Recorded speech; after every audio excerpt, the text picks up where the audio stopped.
20 days please में बढ़ते हैं आगे और स्टार्ट करते हैं कहानी सॉलिड स्टेट की।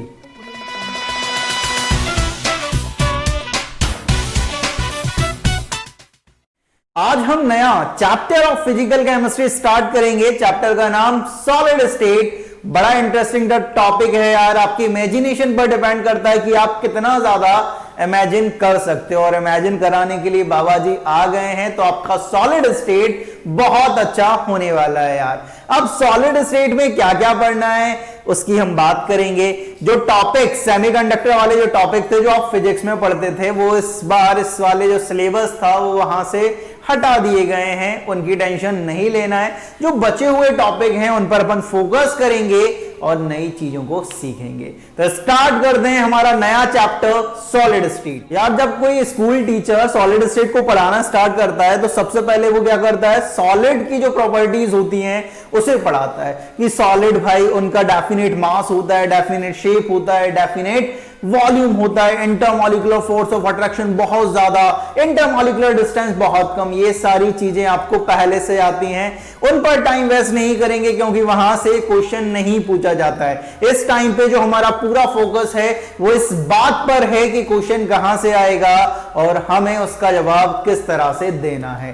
तो ये वाला जो पार्ट होता है ना, प्रॉपर्टीज ऑफ सॉलिड, वो हमारे लिए इंपॉर्टेंट नहीं है, वो आपको पहले से आते हैं। किस किस को पता है भाई कि डेफिनेट मास, definite volume, definite shape solid का होता है। इंटरमॉलिक्यूलर फोर्स ऑफ अट्रैक्शन जो होता है वो बहुत ज्यादा होता है। इंटरमॉलिक्यूलर डिस्टेंस क्या होता है, बहुत शॉर्ट होता है। डेंसिटी की अगर बात करें तो डेंसिटी क्या होगी, ज्यादा होगी लिक्विड और गैस के कंपैरिजन में। और रैंडमनेस की बात करेंगे तो सबसे कम होंगी सॉलिड और गैस के कंपैरिजन में। तो ये सारी बातें आपको पहले से आती हैं। चैप्टर में आगे बढ़ रहे हैं और चैप्टर में सबसे पहला टॉपिक सॉलिड स्टेट में जो हमारे पास निकल रहा है वो है हमारे पास क्लासिफिकेशन ऑफ सॉलिड। कि सॉलिड का क्लासिफिकेशन इंपॉर्टेंट है भाई, सॉलिड का जो हमारा क्लासिफिकेशन है वो बहुत इंपॉर्टेंट रखता है। लगातार थ्योरेटिकल क्वेश्चन यहां से बनता है, ठीक है। सबसे पहला जो क्लासिफिकेशन पढ़ रहे हैं वो पढ़ रहे हैं on the basis of arrangement of consequent particle. की कॉन्सिक्वेंट पार्टिकल का अरेंजमेंट क्या है। कॉन्सिक्वेंट पार्टिकल का मतलब सिंपल सा होता है यार कि जो आपका सॉलिड है वो किन पार्टिकल से मिलके बना हुआ है, वही उसके क्या हो जाते हैं, कॉन्सिक्वेंट पार्टिकल्स। अब वो पार्टिकल्स आपके एटम हो सकते हैं, आयंस हो सकते हैं, मॉलिक्यूल्स हो सकते हैं, वो डिपेंड करेगा आपका सॉलिड किस तरह का है भाई। आयनिक सॉलिड है तो आयंस उसके कॉन्सिक्वेंट पार्टिकल हो जाएंगे। मॉलिक्यूलर सॉलिड है तो उसके जो कॉन्सिक्वेंट पार्टिकल होंगे वो कौन होंगे, मॉलिक्यूल्स होंगे, ठीक है। तो यहां पर ये क्लासिफिकेशन ऑफ सॉलिड, पहला on the basis of arrangement of consequent particle.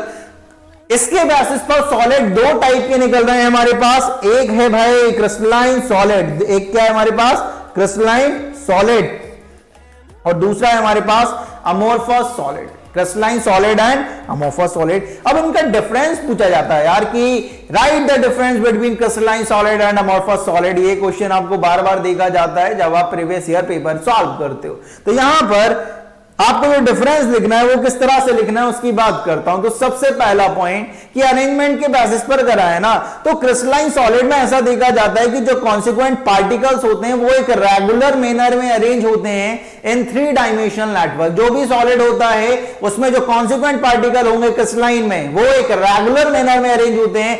वहीं दूसरी साइड आपका दूसरा अमोर्फस सॉलिड, उसमें जो अरेंजमेंट होता है कॉन्सिक्वेंट पार्टिकल का वो एक रेगुलर मैनर में अरेंज नहीं होते, ठीक है, रेगुलरिटी पाई जाती है वहां पर। तो यहां पर पहला point, solid in which consequent particle are arrange in a regular manner throughout the entire 3 dimensional lattice और नेटवर्क, ठीक है। तो ये क्रिस्टलाइन सॉलिड, अमोर्फस सॉलिड का पहला point, solid in which consequent particle are not arranged in a regular manner. एक regular manner में arrange नहीं होते भाई, रेगुलरिटी पाई जाती है अमोर्फस में। जैसे कोई बात करे कि भाई कि क्रिस्टलाइन सॉलिड के एग्जांपल बताओ यार, कि क्रिस्टलाइन सॉलिड के एग्जांपल क्या होते हैं, तो क्रिस्टलाइन सॉलिड के एग्जांपल जैसे NaCl, ठीक है, देखा है ना भाई, रोज देखते हो, ठीक है। शुगर भी रोज देखते होगे, और यूरिया रोज नहीं देखते होगे यार। यूरिया क्या होता है, फर्टिलाइजर होता है, ठीक है। तो ये जो NaCl है, शुगर है, यूरिया है, ये सारे के सारे एग्जांपल किसके होते हैं? क्रिस्टलाइन सॉलिड के होते हैं यार, क्योंकि यहां पर एक रेगुलर अरेंजमेंट देखा जाता है कॉन्सिक्वेंट पार्टिकल का। NaCl आयनिक सॉलिड है, तो यहां पर जो आयन है Na positive and Cl negative, ये एक रेगुलर मैनर में अरेंज होंगे through out the 3 dimensional network. ठीक है, तो यहां पर ध्यान रखेंगे कि एक रेगुलर अरेंजमेंट होगा इन तीनों में, NaCl, शुगर और यूरिया में। वहीं अगर अमोर्फस की बात करें तो अमोर्फस में आपको देखा जाता है ग्लास, रबर, प्लास्टिक, ये किसके एग्जांपल होते हैं? ये आपके एग्जांपल होते हैं अमोर्फस सॉलिड के। इस बात का ध्यान रखेंगे। अब जो नेक्स्ट पॉइंट आता है, पहला कि अरेंजमेंट किस तरह से, दूसरा एग्जांपल। अब तीसरा जो पॉइंट है वो ये है कि मेल्टिंग पॉइंट कैसा है। क्रिस्टलाइन सॉलिड की मेल्टिंग पॉइंट की बात करें तो ये एक शार्प मेल्टिंग पॉइंट पर मेल्ट होते हैं। They have sharp melting point. Crystalline solid एक शार्प मेल्टिंग पॉइंट होता है उनका। अमोर्फस सॉलिड की अगर बात करें तो they melt over a range of temperature, जैसे कि भाई कि ये 100 से 150 डिग्री सेल्सियस के बीच में मेल्ट होगा। तो ये एक रेंज है, अमोर्फस सॉलिड जो एक रेंज में मेल्ट होते हैं। और यहां पर जो आपका क्रिस्टलाइन सॉलिड है वो एक शार्प मेल्टिंग पॉइंट होता है यार, इस बात का ध्यान रखेंगे। नेक्स्ट पॉइंट की अगर बात करें तो जो क्रिस्टलाइन सॉलिड होते हैं वो एनाइसोट्रॉपिक नेचर के होते हैं। क्या नेचर होता है? एनाइसोट्रॉपिक। और जो आपके अमोर्फस सॉलिड होते हैं वो आइसोट्रॉपिक नेचर के होते हैं। आइसोट्रॉपिक नेचर और एनाइसोट्रॉपिक नेचर, उसकी हम बात करेंगे। अभी थोड़ा सा समझ लें कि एनाइसोट्रॉपिक है और ये क्या है? आइसोट्रॉपिक है। अब ये एनाइसोट्रॉपिक, आइसोट्रॉपिक क्या होता है? जैसे जैसे आगे बढ़ते जाएंगे वैसे वैसे आप सीखते जाओगे। लास्ट पॉइंट कि क्रिस्टलाइन सॉलिड को ट्रू सॉलिड कहा जाता है, वहीं अमोर्फस सॉलिड को क्या कहा जाता है? सूडो सॉलिड या सुपर कूल्ड लिक्विड। कि सूडो सॉलिड क्यों कह रहे हो भाई? पहले तो सॉलिड करा आपने, सॉलिड को फिर क्लासिफाई करा, उसमें भी बोल रहे हो कि ये सूडो सॉलिड है या सुपर कूल्ड लिक्विड है। क्या लोचा है भाई, इसको समझते हैं थोड़ा सा। यहां पर देखें, आपने ग्लास देखा है कभी? ठीक है, विंडो होती है ग्लास की, तो जब ग्लास नया नया लाया जाता है, ताजा ताजा जब लगाया जाता है, तो उसकी जो थिकनेस होती है ऊपर से लेकर नीचे तक वो एक जैसी थिकनेस होती है। जैसे जैसे टाइम बीतता जाता है, जैसे जैसे समय बीतता जाता है, वैसे वैसे क्या होता है कि जो थिकनेस होती है वो ऊपर की तरफ क्या हो जाती है? कम हो जाती है, और नीचे की तरफ ग्लास में क्या हो जाती है? थिकनेस बढ़ जाती है। ठीक है, आपको थोड़ा सा ऑब्जर्व करना पड़ेगा इन सारी चीजों को। ग्लास की जो थिकनेस होगी कुछ टाइम बाद ऊपर से थोड़ी सी कम हो जाएगी और नीचे से क्या हो जाएगी? बढ़ जाएगी। अब एक्चुअल में क्या हुआ है? जो ग्लास है वो क्या कर रहा है? ऊपर से नीचे की तरफ फ्लो कर रहा है। अगर ये फ्लो करने की टेंडेंसी तो भाई लिक्विड और गैस की होती है, सॉलिड की तो ये टेंडेंसी नहीं होती है। अगर ये फ्लो कर रहा है तो ये सूडो सॉलिड है, या इसे सुपर कूल्ड लिक्विड भी बोल सकते हो आप, क्योंकि सॉलिड अगर होता तो उसकी टेंडेंसी तो नहीं है भाई फ्लो करने की। अगर फ्लो कर रहा है तो ये सूडो सॉलिड है भाई। ठीक है, फर्जी सॉलिड है। तो याद रखेंगे सूडो सॉलिड या सुपर कूल्ड लिक्विड कहा जाता है। ये 5 पॉइंट्स हैं। अब इस 5 पॉइंट को तुम्हारे दिमाग में मैं फिट करता हूं, इस बात को देखना।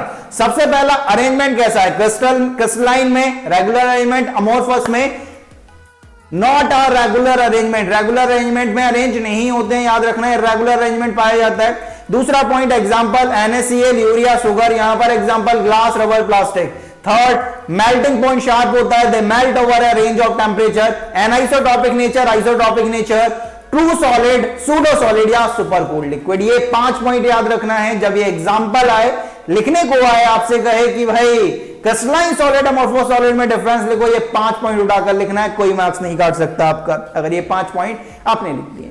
अब जैसे ये डिफरेंस करा है तो वहां पर एक पॉइंट आया कि एनाइसोट्रॉपिक या आइसोट्रॉपिक का मतलब क्या होता है, उसे अपन समझने की कोशिश करेंगे। तो नया जो टॉपिक है हमारे पास वो है एनाइसोट्रॉपिक, कि एनाइसोट्रॉपिक नेचर का मतलब क्या होता है। हमने अभी अभी देखा कि क्रिस्टलाइन सॉलिड जो हैं वो हमारे एनाइसोट्रॉपिक नेचर के होते हैं। एनाइसोट्रॉपिक नेचर का मतलब क्या होता है कि क्रिस्टलाइन सॉलिड में जो कुछ फिजिकल प्रॉपर्टीज हैं, जैसे कि आपका रिफ्रैक्टिव इंडेक्स या इलेक्ट्रिकल रेजिस्टेंस केमिस्ट्री फिजिक्स बाबा ने आपको पढ़ाया होगा यार। ठीक है, इलेक्ट्रिसिटी में अभी अभी मैं देख रहा था, रिफ्रैक्टिव इंडेक्स की बात कर रहे थे, आपकी रे ऑप्टिक्स या वेव ऑप्टिक्स चल रही थी तब। ठीक है, तो वहां पर आपने रिफ्रैक्टिव इंडेक्स या इलेक्ट्रिकल रेजिस्टेंस फिजिक्स में पढ़ा होगा। ठीक है, अपन ने भी रेजिस्टेंस पढ़ा हुआ है जब अपन ने आयनिक कंडक्टेंस की बात करी थी इलेक्ट्रोकेमिस्ट्री में।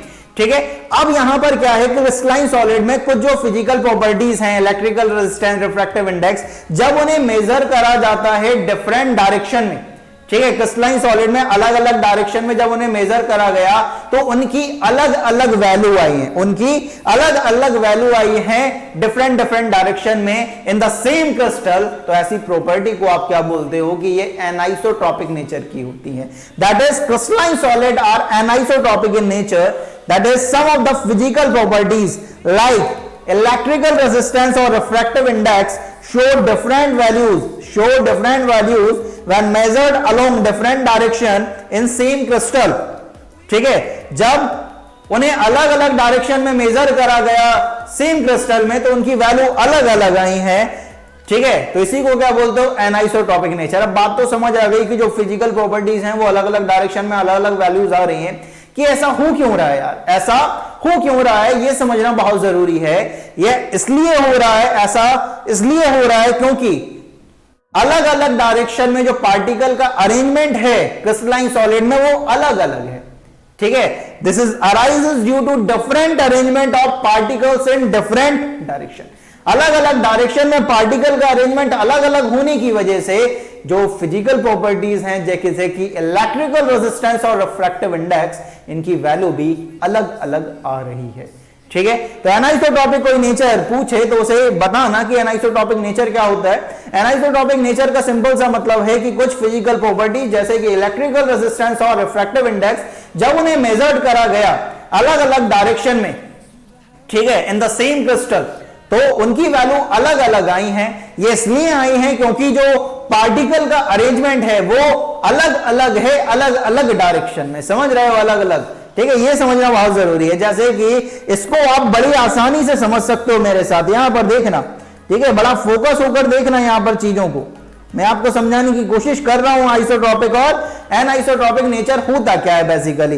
जैसे कि ये पहला सॉलिड देखो, पहला सॉलिड आपके पास क्रिस्टलाइन सॉलिड यहां पर आपको गिवन है कि क्रिस्टलाइन सॉलिड में आपको एक रेगुलर अरेंजमेंट देखने को मिल रहा है। जो आपकी पहली रो है वो क्या है, आपकी सर्कुलर पार्टिकल है। दूसरी रो में क्या आ गया, रेक्टेंगुलर, फिर तीसरी में सर्कुलर, फिर रेक्टेंगुलर, फिर सर्कुलर। यहां पर एक रेगुलर अरेंजमेंट दिख रहा है। वहीं दूसरी तरफ आप देखो, ये आपके पास अमोर्फस सॉलिड है, ये आपके पास अमोर्फस सॉलिड है और अमोर्फस सॉलिड में आप जानते हो रेगुलर अरेंजमेंट नहीं होता है, रेगुलर अरेंजमेंट होता है। तो यहां पर कुछ सर्कुलर है, फिर रेक्टेंगुलर, फिर सर्कुलर, रेक्टेंगुलर, सर्कुलर, सर्कुलर। तो यहां पर कोई एक रेगुलर अरेंजमेंट नहीं दिख रहा है आपको। ठीक है, कि एक रो पूरी सर्कुलर की हो फिर रेक्टेंगुलर की हो, ऐसा कुछ नहीं दिख रहा है। तो यहां पर कोई रेगुलर अरेंजमेंट आपको नहीं देखने को मिल रहा है। तो रेगुलर अरेंजमेंट नहीं है मतलब ये अमोर्फस सॉलिड है भाई। अब क्रिस्टलाइन सॉलिड में होता क्या है कि जब आप कुछ फिजिकल प्रॉपर्टीज मेजर करते हो डिफरेंट डायरेक्शन में, जैसे कि आप अगर इस डायरेक्शन में मेजर करते हो, इस डायरेक्शन में मेजर करते हो, तो इस डायरेक्शन में क्या मिलेगा आपको, सिर्फ सर्कुलर पार्टिकल मिलेंगे। और सर्कुलर पार्टिकल की वजह से कुछ वैल्यूज आएंगे इलेक्ट्रिकल रेजिस्टेंस या रिफ्रैक्टिव इंडेक्स की। अगर आप इस डायरेक्शन में मेजर करते हो, इस डायरेक्शन में मेजर करते हो तो आपको अलग वैल्यूज आएंगी। आप अगर इस डायरेक्शन में मेजर कर लेते हो दोबारा से तो आपको फिर दोबारा डिफरेंट वैल्यूज मिलेंगी, क्योंकि अलग अलग डायरेक्शन में जो पार्टिकल्स हैं वो भी तो अलग अलग हो रहे हैं और अलग अलग होने की वजह से अलग अलग वैल्यूज वो दे रहे हैं। तो ये इसलिए ही हो रहा है क्योंकि जब आप अलग अलग डायरेक्शन में मेजर कर रहे हो तो वहां पर अलग अलग पार्टिकल्स मिल रहे हैं आपको। एक क्या मिल रहा है, एक अरेंजमेंट जो है पार्टिकल्स का वो अलग अलग है, जिसकी वजह से जो प्रॉपर्टीज आ रही हैं वो भी अलग अलग हैं, ये ध्यान रखें। वहीं अगर अमोर्फस की बात करते हो तो अमोर्फस में तो कोई रेगुलर अरेंजमेंट है नहीं। इधर जाओगे तो भी एक जैसे ही दिखेगा आपको, ठीक है, इधर जाओगे तो भी एक जैसे ही, ऐसे जाओगे इस डायरेक्शन में तो भी एक जैसे ही, मतलब कोई रेगुलरिटी नहीं है ना इसमें तो। और इसमें नहीं है तो किसी भी डायरेक्शन में मेजर कर लो तो वहां पर तो वैल्यू लगभग एवरेज सेम ही आएगा उनका, और एवरेज सेम आएगा तो ये तो आइसोट्रॉपिक नेचर के हैं। आइसोट्रॉपिक नेचर कोई क्या बोले, कोई पूछे कि आइसोट्रॉपिक नेचर का मतलब क्या, कि एनाइसोट्रॉपिक अभी अभी पढ़ा था उसको उल्टा कर दो यार, कि जैसे कि कुछ फिजिकल प्रॉपर्टीज इलेक्ट्रिकल रेजिस्टेंस और रिफ्रैक्टिव इंडेक्स जब उन्हें मेजर करा जाता है अलग अलग डायरेक्शन में तो उनकी सेम वैल्यू आती है। इसी नेचर को आप क्या बोलते हो, आइसोट्रॉपिक नेचर। उसका उल्टा कर दोगे तो क्या आ जाएगा, एन आइसोट्रॉपिक नेचर। तो ये है आइसोट्रॉपिक और एनाइसोट्रॉपिक की कहानी। तो आज का जो लेक्चर है उसमें क्या क्या सीखा, उसमें दो चीजें सीखी हैं सिर्फ, क्या क्या, कि सॉलिड स्टेट जो है, ठीक है, सॉलिड स्टेट में अपन ने क्लासिफिकेशन करा है सॉलिड का, पहला on the basis of arrangement of consequent particles. दो टाइप का आया, क्रिस्टलाइन अमोर्फस और क्रिस्टलाइन में रेगुलर अरेंजमेंट ये कुछ 5 पॉइंट डिफरेंस पूछा जाएगा तो ये डिफरेंस उठा के लिखेंगे, और एक सूडो सॉलिड वाला टर्म अपन को समझना था, और एक आइसोट्रॉपिक और एनाइसोट्रॉपिक ये अपन को समझना था। तो इस वीडियो में बाबा जी की तरफ से इतना ही, मिलते हैं नेक्स्ट वीडियो में नए कॉन्सेप्ट के साथ। जय हो।